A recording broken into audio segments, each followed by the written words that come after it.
Assalamualaikum warahmatullahi wabarakatuh. Perkenalkan, saya Sony Rama Kurniawan, NPM 1962 Saya dari program studi akuntansi Fakultas Ekonomi dan Bisnis Universitas Muhammadiyah Bengkulu. Baiklah, di sini saya akan menjelaskan hasil PowerPoint saya yang berjudul Persekutuan, Pembentukan Operasi, dan Perubahan Keanggotaan. Baiklah, di poin pertama ada sifat entitas persekutuan.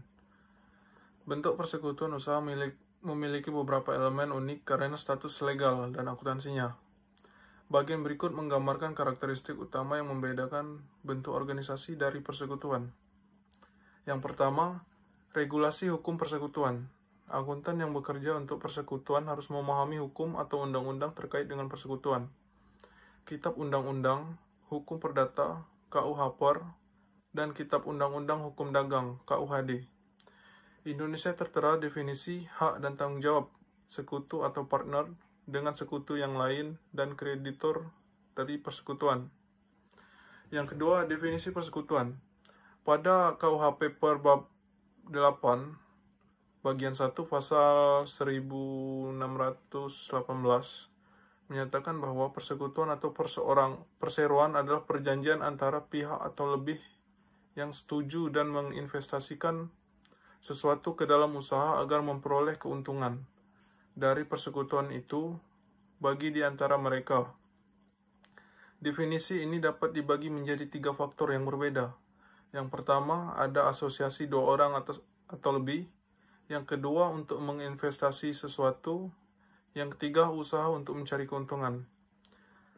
Dan poin ketiga, pembentukan persekutuan.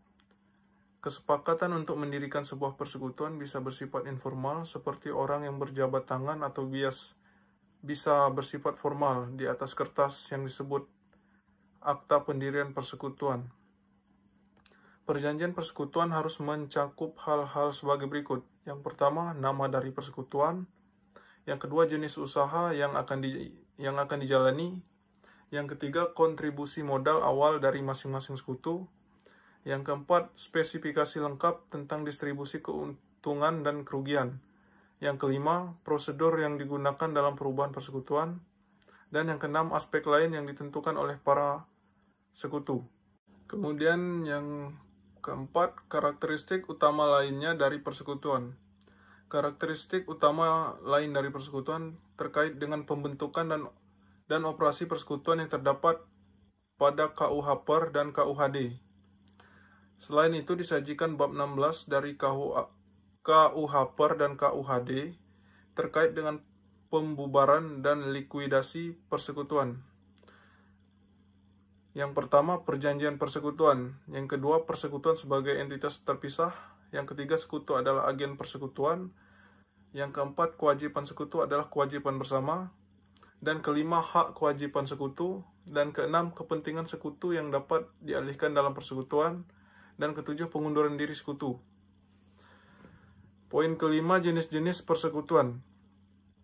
Terbatas limited partnership atau LP. Dalam persekutuan terbatas, LP terdapat setidaknya satu sekutu umum dan satu atau lebih sekutu terbatas. Yang B, limited liability partnership atau LLP. Persekutuan dengan kewajiban terbatas. LLP adalah salah satu persekutuan yang tiap-tiap sekutu memiliki tingkat perlindungan kewajiban yang sama. Tidak ada sekutu umum dan sekutu terbatas. Yang C, limited liability limited partnership atau LLP. Dalam LLP, setiap sekutu hanya bertanggung jawab atas kewajiban bisnis persekutuan dan tidak untuk bertindak malapraktik atau kesalahan yang dilakukan sekutu lain dalam kegiatan usaha normal persekutuan. Kemudian ada akuntansi untuk pembentukan persekutuan. Pada saat pembentukan persekutuan, diperlukan untuk melakukan penilaian yang tepat terhadap aset non-kas dan liabilitas yang dikontribusikan oleh masing-masing sekutu. Item yang dikontribusikan oleh sekutu akan menjadi kekayaan persekutuan. Persekutuan harus membedakan secara jelas antara kontribusi modal dan pinjaman yang diberikan oleh sekutu kepada sekutu. Pengaturan pinjaman harus memiliki bukti tertulis atau dokumen lain yang secara legal dapat membuktikan bahwa terdapat pinjaman dari salah satu sekutu kepada persekutuan. Penting juga untuk membedakan antara aset berwujud yang dimiliki oleh persekutuan dengan aset tertentu yang dimiliki oleh sekutu individu, tetapi aset tersebut digunakan oleh persekutuan. Pencatatan yang akurat atas aset berwujud persekutuan harus dikelola dengan baik. Aset yang dikontribusikan harus dinilai pada nilai wajarnya, yang memungkinkan membutuhkan jasa penilai atau teknik penilaian lainnya. Liabilitas yang dirumuskan oleh persekutuan harus dinilai sebesar nilai sekarang dari sisa arus kas. Selanjutnya, akuntansi operasi persekutuan. Akun sekutu. Persekutuan bisa mengelola beberapa akun untuk masing-masing sekutu dalam pencatatan akuntansinya. Akun sekutu, partners account, tersebut adalah sebagai berikut. Yang pertama, investasi awal dari para sekutu, kontribusi modal selanjutnya, distribusi keuntungan atau kerugian, dan penarikan modal oleh sekutu dicatat dalam akun modal para sekutu. Setiap sekutu memiliki satu akun modal yang biasanya bersaldo kredit. Dalam keadaan tertentu, akun modal seorang sekutu bisa bersaldo debit. Disebut juga dengan defisiensi atau kadang-kadang disebut defisit, yang terjadi karena kerugian dan penarikan modal seorang sekutu yang melebihi kontribusi modal dan pembagian keuntungan. Defisiensi biasanya akan dieliminasi dengan kontribusi modal tambahan.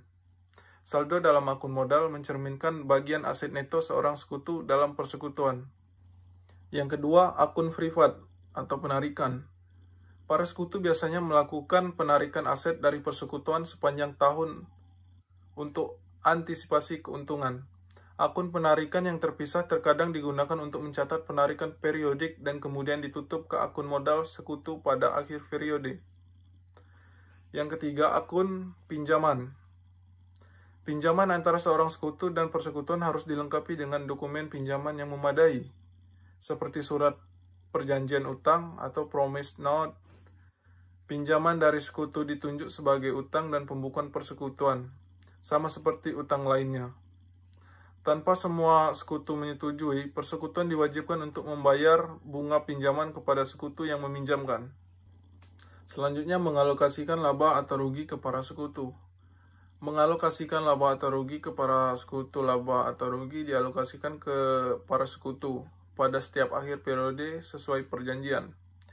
Jika tidak ada perjanjian, Bab 8 bagian 2 pasal 1633 KUH Paper menyatakan bahwa sekutu berhak memperoleh bagian laba atau rugi secara proporsional sesuai dengan jumlah yang dikontribusikan ke persekutuan. Ada beberapa macam rencana distribusi laba, profit distribution plans, di dunia usaha. Sebagai besar, persekutuan menggunakan salah satu atau lebih metode distribusi sebagai berikut. Yang pertama, rasio yang ditetapkan sebelumnya atau pre-select ratio. Yang kedua, bunga atas saldo modal atau interest on capital balance. Yang ketiga, gaji pada sekutu. Yang keempat, bonus kepada sekutu. Selanjutnya ada laporan keuangan persekutuan. Sebuah persekutuan merupakan entitas pelaporan terpisah untuk tujuan akuntansi. Dan ada 3 laporan keuangan. Laporan laba rugi, laporan keuangan, dan laporan arus kas yang biasanya disusun pada akhir periode pelaporan. Laporan interim juga bisa dibuat untuk memenuhi kebutuhan informasi pada para sekutu. Selain ketiga laporan keuangan dasar, laporan modal sekutu, statement of partners capital, biasanya disiapkan untuk menyajikan perubahan akun modal sekutu untuk suatu periode. Dan yang terakhir ada perubahan keanggotaan. Perubahan keanggotaan persekutuan terjadi dengan adanya penambahan sekutu baru atau pengunduran diri sekutu saat ini. Sekutu baru biasanya merupakan sumber modal tambahan utama atau sebagai tenaga ahli. Struktur hukum dari persekutuan mensyaratkan bahwa penerimaan sekutu baru atau admission of new partner secara tidak langsung merupakan persetujuan dari semua sekutu saat ini. Lebih lanjut, pengumuman publik biasanya dibuat mengenai penambahan sekutu baru, sehingga pihak ketiga yang melakukan transaksi bisnis dengan persekutuan menyadari adanya perubahan dalam persekutuan. Berhentinya atau penarikan sekutu dari persekutuan merupakan disosiasi dari sekutu tersebut. Disosiasi sekutu tidak harus berarti pembubaran dan penutupan dari persekutuan. Banyak persekutuan yang tetap melanjutkan bisnisnya, dan persekutuan dapat membeli kepentingan sekutu yang berhenti pada harga buyout atau buyout price.